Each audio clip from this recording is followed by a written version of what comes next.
clínico potencialmente crítico. Porque hasta que no lo vemos empeorar, no podemos saberlo, entonces es potencialmente crítico.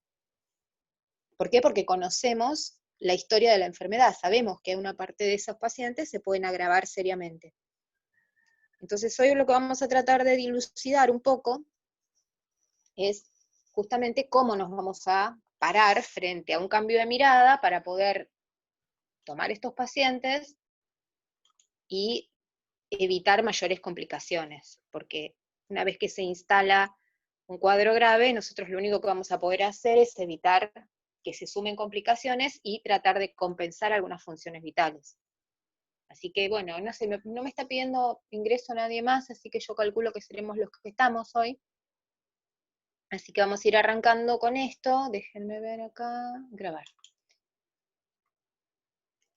Entonces, la idea, quiero fijarme que esté todo en orden.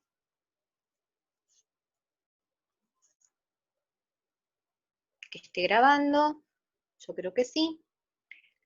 La idea justamente de hoy es que podamos no solamente sumarle conocimientos a los conocimientos de fisiología y de fisiopatología en general de los diferentes sistemas que ustedes tienen, sino cambiar la mirada, empezar a cuestionarnos un montón de cosas que sabemos y que a veces no son tan aplicables en el paciente crítico que se va descompensando delante de nuestros ojos. Hay un axioma de la terapia intensiva que dice, nadie se compensa de golpe, solamente los se dan cuenta de golpe.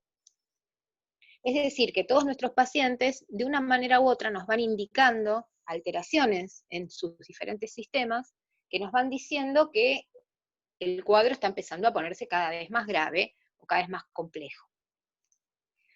Otra cosa que hay que empezar a pensar es correrse del lugar de la clínica, del paciente de la sala, para empezar a pensar los mismos signos vitales que nosotros consideramos en un paciente ambulatorio o en un paciente internado por una patología clínica, empezar a considerarlos desde otro lugar, empezar a cuestionarlos, empezar a relacionarlos, empezar hasta, si se quiere, van a empezar a desmentirlos, tales y como son. ¿Por qué? Porque en el ABC del monitoreo de la terapia intensiva, todas las mediciones que ustedes están acostumbrados a hacer hasta el día de hoy se consideran mediciones estáticas, se consideran momentos del paciente. Y el paciente que está grave es un paciente de tanto dinamismo, de tanto cambio, que ustedes, si se quedaran con esas mediciones exclusivamente y no las pensaran desde otro lugar, si no las empezaran a comparar con lo que le está pasando al paciente, con otras mediciones que las pueden sostener o las pueden contradecir, se quedarían con una mirada tan estática y tan superficial del paciente que probablemente el paciente sí se descompensaría delante de los ojos del personal de salud en general. Para empezar a hablar de shock, uno tiene que pensar de qué estamos hablando cuando estamos hablando de shock. ¿Sí? Y vieron que yo siempre les digo, les hablo del ABC y les hablo de la C de circulación y les vengo diciendo que para mí en la cabeza la C tiene que decirnos inmediatamente perfusión de órgano, siempre perfusión de órgano, perfusión de la célula, oxígeno y nutrientes a la célula. Y justamente la definición de shock es esta inhabilidad o incapacidad que tiene el aparato circulatorio, la vasculatura, la hemodinamia, para llevar el suficiente aporte de oxígeno y nutrientes a las células. Entonces, si uno define el shock a partir de esta alteración en la perfusión, uno puede pensar en el shock como un sucesivo de eventos clínicos, no como una enfermedad, sino como un cuadro clínico que tiene en su expresión una dificultad en la hemodinamia.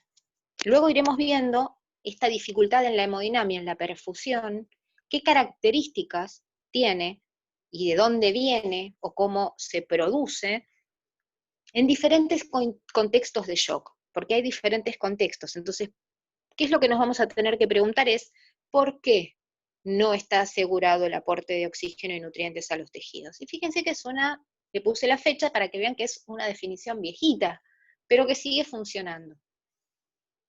Digo viejita porque en terapia intensiva 5 años es un siglo. ¿Sí? Por eso uno a veces es tan insistente con la bibliografía actualizada. A ver. Entonces, ¿en qué tenemos que pensar? El cuerpo necesita una determinada cantidad de oxígeno y una determinada cantidad de glucosa. ¿Para qué? Para mantener estables sus membranas, para que se den los procesos químicos que se tienen que dar, para que se oxigene la célula, a partir de que se oxigena pueda hacer todos sus procesos con su metabolismo aerobio, no genere detritus o desechos que partan de la anaerobia. Para que esto suceda, la vasculatura tiene que funcionar, el sistema respiratorio tiene que funcionar, el sistema de contrarregulación vasomotor tiene que funcionar. Cuando esto no sucede, cuando hay un desequilibrio entre la entrega y la demanda de oxígeno, y ahora estamos hablando de aparato circulatorio, no estamos hablando de que haya un problema de oxigenación porque el pulmón funciona mal. Estamos hablando de que la sangre se oxigenó bien en el pulmón, pero por alguna cuestión el sistema circulatorio no se le está entregando a la célula ese oxígeno. Y vamos a empezar a introducir un concepto: diferencia entre demanda y oferta. Es decir, la demanda de los tejidos de oxígeno es de una cantidad, y la oferta de oxígeno y nutrientes que le está llegando a esos tejidos es menor. Esto es lo que caracteriza cualquier tipo de shock, de la etiología que sea. Puede haber shock que tengan baja disponibilidad de oxígeno, o puede haber shock que tengan disponibilidad de oxígeno normal. ¿Qué significa esto? Hay algunos shock en los cuales esa sangre que está llegando, ¿sí?, está llegando poquita, y le está llegando con poquito oxígeno. Y hay otras situaciones en las cuales está llegando un flujo de sangre de apropiado a menos, pero por alguna cuestión no le está llegando a la célula, no le está entrando a la célula. Por otro lado, tenemos otras situaciones en las cuales hay una oxigenación normal de la sangre, ¿sí?, pero esta sangre oxigenada normal, por alguna cuestión, está teniendo un flujo lento o disminuido hacia los tejidos. Y eso lo llamamos shock distributivo. Shock distributivo y shock séptico son sinónimos. Vamos a ir viendo uno por uno. Es decir, que la modalidad por la cual se produce este desbalance entre la oferta y la demanda de oxígeno tiene varias entidades que lo generan. Y estas son las diferentes formas de shock. Todas se caracterizan por lo mismo, por este desbalance. Acá tenemos un dibujito que a mí me gusta mucho siempre, porque es como que nos hace en nuestras cabezas imaginar las diferentes formas de shock. Por ejemplo, el shock hipovolémico es una pérdida de sangre, entonces están viendo que la sangre se cae por fuera del sistema. Acá hay neta y marcada falta de volumen. Es decir, si estoy perdiendo sangre, estoy perdiendo glóbulos rojos. Si estoy perdiendo glóbulos rojos, no tengo quien lleve oxígeno, ni tampoco quien traiga de vuelta dióxido de carbono. ¿Por qué? Porque lo estoy perdiendo en una hemorragia, por ejemplo. Ese es el ejemplo del shock hipovolémico. Acá la oferta está limitada porque no hay quien lo transporte. Básicamente hay pérdida de sangre.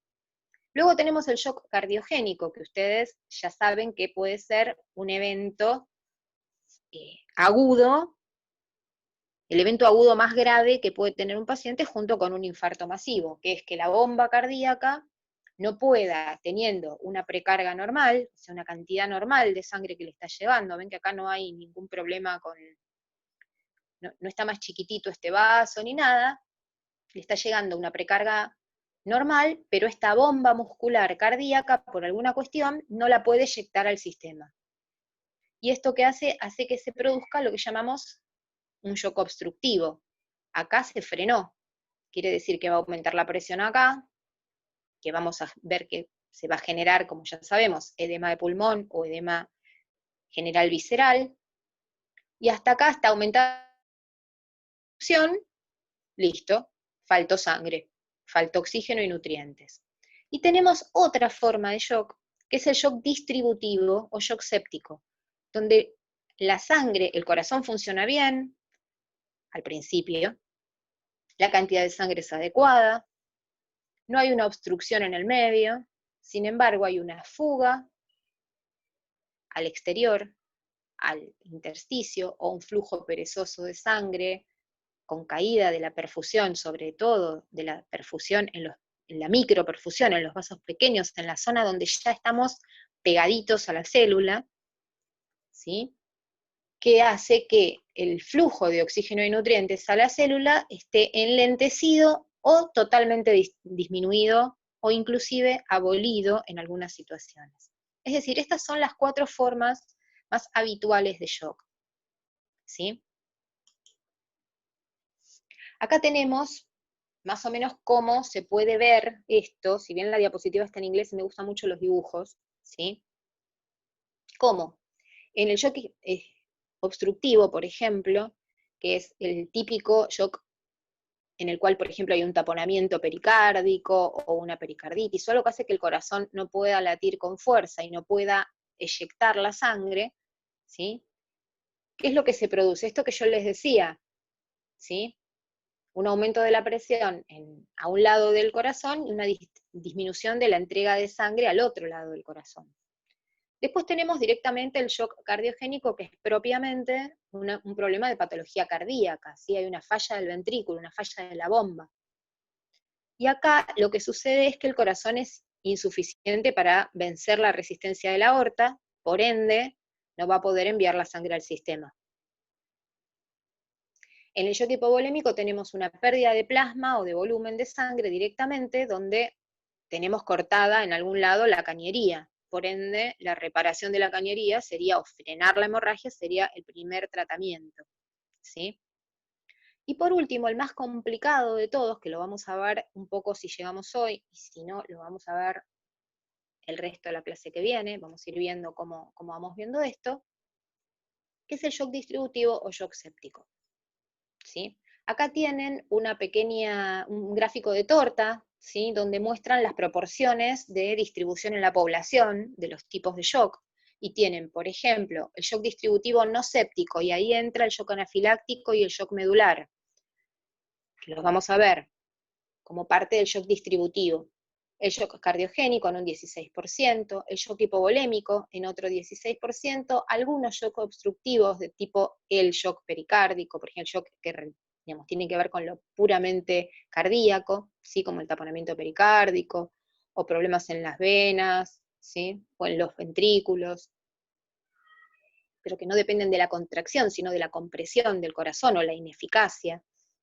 Y por último, el más importante en su frecuencia de aparición, que es el shock séptico, que de todos estos es el que más se ve en la población y el que, si bien hemos hecho grandes esfuerzos desde las terapias intensivas, desde la capacitación, desde el conocimiento, desde la investigación, desde la implementación de protocolos, hemos hecho grandes esfuerzos, los pacientes se siguen muriendo con un shock séptico en las terapias intensivas bastante a menudo, tiene una alta mortalidad. Y si no solamente tiene una alta mortalidad, sino que además tiene un alto grado de secuelas. Los pacientes, que se demostró por estudios de tipo de seguimiento longitudinales, que los pacientes que salieron de terapia intensiva post-shock séptico tienen un gran aumento de la mortalidad al año de egresados de la terapia intensiva. O sea, esto está relacionado con secuelas de este shock. Sin contar con que un shock séptico se puede portar en algún momento de su fase como un shock cardiogénico también, y se porta a los efectos de la perfusión como un shock hipovolémico. Es decir, que es el más complejo de todos. ¿Qué hacen todos estos shocks? En general tienen órganos blancos, y los órganos blancos van a ser el corazón, pulmón y riñones, ¿sí? Acá lo que van a tener, que esto lo van a tener que buscar bibliografía, yo les voy a mandar también, pero se van a tener que sentar a leer shock, porque no es un tema que se agota en una clase, y mucho menos en una clase de estas características, ¿no? Donde es más difícil interactuar y entender. Pero acá lo que tienen son los tipos de variables que se pueden tener en cuenta a la hora de clasificar un shock. Por ejemplo, la presión wedge es la presión de la arteria pulmonar, que se tomaba antiguamente con el catéter de Swan-Ganz y que todavía en algunas terapias se sigue haciendo, por eso lo puse. Y la PVC es la presión venosa central. Después nos vamos a tomar un ratito para que yo les explique qué es la presión venosa central, cómo se mide, cuáles son sus limitaciones, que son muchas, y qué información podemos tener a partir de eso. Otra variable que vamos a tomar en cuenta es la función de la bomba, es decir, cómo va a estar el gasto cardíaco, que ese ya lo conocen. Otra función que vamos a tomar como variable circulatoria es la poscarga, y ahí vamos a buscar la resistencia vascular sistémica. Nosotros podemos evaluar desde afuera la resistencia vascular periférica a través de la tensión arterial. Y la perfusión tisular, que se va a medir a través de la saturación venosa central. También vamos a ver qué es la saturación venosa central. Ven que ahora hay variables de monitoreo que no son los signos vitales como los conocemos habitualmente. Inclusive los signos vitales como la tensión arterial, que la conocemos habitualmente, nos va a empezar a generar un montón de información que hasta hoy no tenían, porque hasta hoy no conocían que podían usar. Y fíjense, si uno lo piensa sencillo, tratando de entenderlo desde lo más básico y lógico, desde la lógica pura, aunque no fuéramos estudiantes de enfermería, fuéramos el vecino de enfrente. Si yo estoy perdiendo sangre, la cantidad de sangre que le va a llegar al corazón, la precarga, va a estar baja. ¿Por qué? Porque estoy perdiendo sangre. ¿Se entiende? Es fácil de entender esto. Es lógica pura. Si tengo una pérdida de sangre, claramente mi cantidad de sangre que va a llegar a los ventrículos va a ser bajita. Por lo tanto, si la sangre que llega al ventrículo es bajita, por más que la función de la bomba esté bien, el gasto cardíaco va a estar bajito, porque va a ser resultante de esta poca sangre que llega. ¿Qué va a pasar con la poscarga? La poscarga va a estar elevada. ¿Por qué? Porque va a intentar vasocontraerse. Recuerden el reflejo del sistema nervioso simpático. Si yo tengo poquito volumen, va a entrar a jugar el sistema nervioso simpático, el sistema de la hormona antidiurética y el sistema renina-angiotensina-aldosterona. Van a trabajar los tres todos juntos para hacer eso que vimos antes, que hacía nuestro cuerpo cuando registraba que había volumen circulante disminuido. Este volumen circulante disminuido va a aumentar en un principio la resistencia vascular sistémica. Sistémica. Las grandes arterias, los grandes vasos, se van a contraer, ¿sí? ¿Y qué va a pasar con la perfusión de tejidos si se contraen los grandes vasos? Va a caer también, porque si bien vamos a lograr mantener una tensión arterial adecuada, y acá es donde yo quiero que ustedes entiendan esto. Concepto fundamental. En shock, la tensión arterial que le van a tomar al paciente con el tensiómetro no me dice nada de la perfusión. Primer cambio de cabeza. El valor de tensión arterial en el paciente crítico, tomado así con un tensiómetro o con un sistema de medición electrónica, por sí solo no me dice nada de la perfusión real de este paciente. ¿Por qué? Porque juegan estos mecanismos que intentan compensar. Se estrecha la vasculatura arterial, se vasocontrae el paciente por efecto de la adrenalina endógena, por efecto del sistema renina-angiotensina-aldosterona, por efecto de la hormona antidiurética, o vasopresina, que también es un vasoconstrictor. ¿Y qué pasa? Aumenta la presión arterial. Ahora, ¿está asegurada la perfusión? No, al revés, está empeorada, porque si yo estrecho los grandes vasos, quiere decir que los pequeños vasos, los capilares, no van a recibir suficiente sangre. Si no reciben suficiente sangre, la perfusión del tejido está comprometida. Ese tejido está sufriendo hipoxia, aún con una tensión arterial aceptable. Por eso la saturación venosa nos va a decir que este paciente está sufriendo dificultades para perfundir los tejidos. Cuando digo perfusión tisular me estoy refiriendo básicamente a lo que está llegándole a la célula, ¿sí? En el caso del shock cardiogénico, el paciente tiene una hemodinamia normal con una bomba que no puede sacar el agua. Entonces, ¿cómo va a estar la precarga aumentada? ¿Por qué? Porque dijimos, vuelve para atrás. ¿Se acuerdan cuando hablamos de edema de pulmón y edema de vísceras? La sangre vuelve hacia atrás porque los ventrículos no son capaces de eyectarla. Por ende, el gasto cardíaco va a estar disminuido. El paciente va a estar extremidades frías, ¿sí? Pálido, cianótico, con reflejo hepatoyugular, con las venas del cuello regurgitadas, puede tener edema agudo de pulmón, todos los signos del paciente que no está teniendo una alteración del estado de conciencia, obviamente, en todos los casos, en todos los shocks, porque el paciente no está teniendo suficiente flujo sanguíneo cerebral. ¿Cómo va a estar la poscarga? Y la poscarga va a seguir aumentada en un esfuerzo para llevar esa poca sangre a donde pueda llegar. Por supuesto, la perfusión tisular va a estar disminuida en todos los casos, en todos los shocks, porque justamente dijimos que el shock es un problema de perfusión de tejidos. En el caso del shock distributivo, vamos a tomar el modelo del shock séptico, que es el más frecuente, la presión de la precarga puede estar disminuida o puede estar sin cambios, por lo menos en una fase inicial, ¿sí? El gasto cardíaco puede estar elevado, el paciente va a estar taquicárdico, en un intento de compensar, ¿sí? La poscarga puede estar elevada, inclusive en niños va a estar elevada, ¿sí? Por un mecanismo compensatorio. Pero fíjense, acá tendría que haber tal vez puesto otra flechita más, va a estar muy comprometida la presión en los tejidos, la perfusión en los tejidos. Entonces, para redondear el concepto fundamental, en el caso del shock valen más las mediciones dinámicas que hagamos del paciente, invasivas, y la clínica que veamos del paciente, que la tensión arterial que le podamos ir a tomar.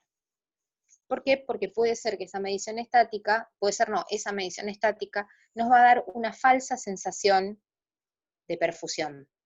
Entonces vemos un paciente que tiene 110-60, pero se está muriendo.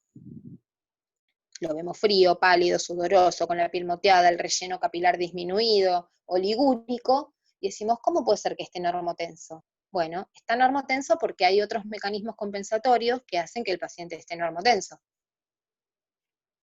Sin embargo, hay una caída de la perfusión tisular tan importante que el paciente no solamente está sufriendo de la hipoxia en esos tejidos, sino que además está modificando todo su medio interno a partir de ese metabolismo anaerobio, que vamos a ir viendo que ese metabolismo anaerobio genera detritus, genera desechos, que nosotros vamos a medir para ver qué tan grave está el paciente. Y también cómo se va desarrollando, como preguntó un compañero de ustedes, la evolución, en este caso, en el caso del shock, la evolución tórpida, la evolución a empeorar el paciente en el tiempo. En shock decimos, o en sepsis decimos también, tiempo es órgano.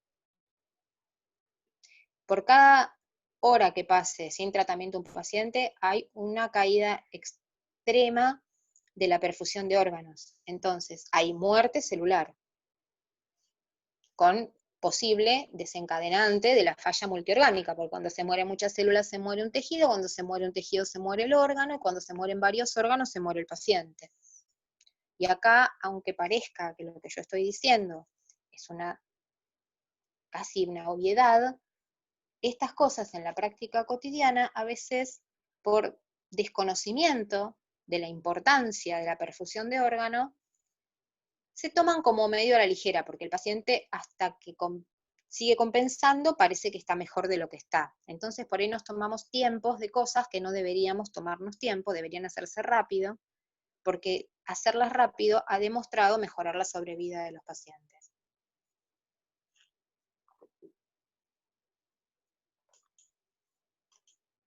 Bien, ¿qué vamos a monitorear? Tenemos variables que son directas. ¿Qué quiere decir variables directas? Que uno va, lo mide, tiene un número, ese número representa una determinada función. Y variables indirectas son las que se obtienen a partir de otras variables, ¿sí? O la suma de varias variables. o la interacción de variables. Cuando hablamos de índice de masa corporal, por ejemplo, que a ustedes les encanta medirlo durante todo adultos 1 y adultos 2, estamos relacionando peso y talla. Es un índice. Bueno, acá tenemos otros índices, por ejemplo, el índice cardíaco, por ejemplo, el índice de shock, por ejemplo, el índice de trabajo sistólico. Nos está apareando, nos está relacionando dos mediciones, por eso es indirecto. Y otras mediciones son indirectas y las hacen los monitores directamente, como puede ser la presión arterial media, el índice cardíaco. Es decir, todas estas cosas no es que las tienen que calcular ustedes. Estas cosas las calculan los monitores. Pero las calculan, no las miden. ¿Se entiende la diferencia entre calcular y medir? Cuando nosotros vemos medio interno, por ejemplo, medimos el pH, ¿sí? El aparato con el que ustedes ponen la sangre arterial mide el pH, ¿sí? Pero, por ejemplo, hay otras variables que las calcula, no las mide, las calcula a partir de otras dos. Por ejemplo, el exceso de base, que eso lo vieron con Ramón. El exceso de base es cuánta base o ácido debería agregarle a una sustancia para llevarlo a un pH normal, a estabilizar su pH.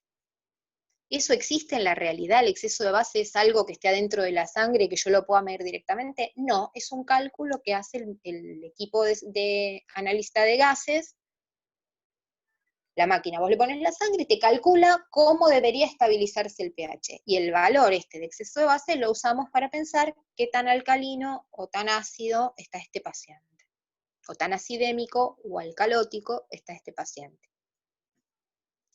Esa es la diferencia entre medir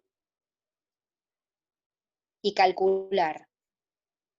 Son dos cosas distintas.